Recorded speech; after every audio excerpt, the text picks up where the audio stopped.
जा दिन से नंद छोराया बन धेनु चराई गयो है।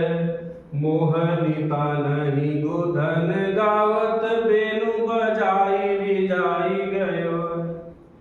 वा दिन से कछुटो न सोके, वा दिन से कछुटो न सोके, रस खान ही समाई गयो है। अकोन काहू की कहानी करे, सिगरो ब्रज वीर बिकाई गयो है।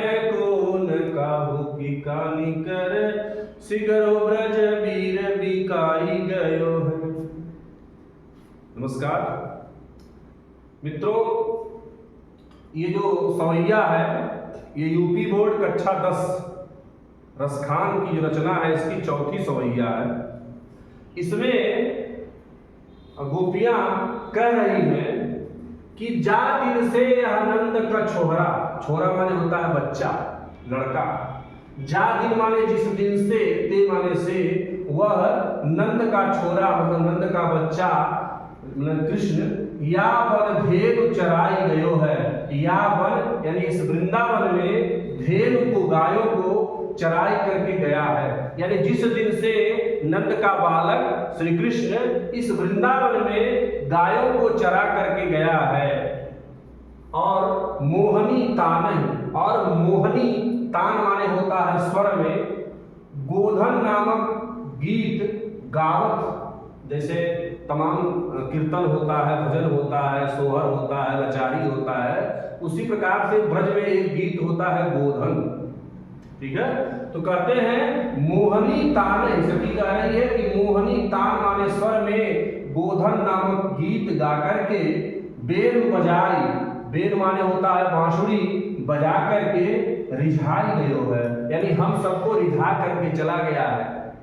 और वा दिन, उसी दिन से कछ टोना सुकर, ऐसा लगता है कि जिस दिन से आनंद का छोरा इस वृंदावन में गायों को चरा करके और मोहनी स्वर में गोधन नामक गीत गा करके बांसुरी बजा करके गया है, उस समय हम सबको रिझा करके चला गया है।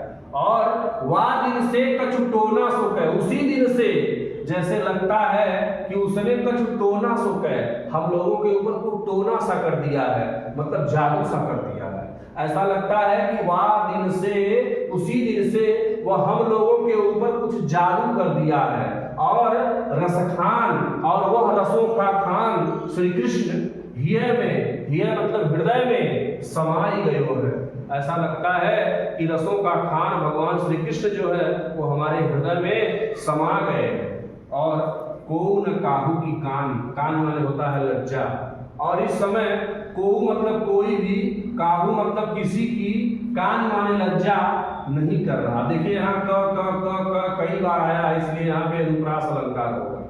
तो कौन काहू की कान करे, यानी कोई किसी की कान मतलब लज्जा नहीं कर रहा है इस समय। और सिगरो ब्रजवीर, ब्रज के सभी, सिगरो माने सभी जो वीर हैं वह श्री कृष्ण की मनमोहक मुस्कान पर बिकाई गयो है। ऐसा लगता है कि सब के सब बिक गए हैं। यानी श्री कृष्ण की सुंदरता के आगे, श्री कृष्ण की मोहकता के आगे ब्रज के सभी वीर बिक गए हैं। कौन काहू की कान करे, कोई भी किसी की कान माने मतलब लज्जा नहीं करता।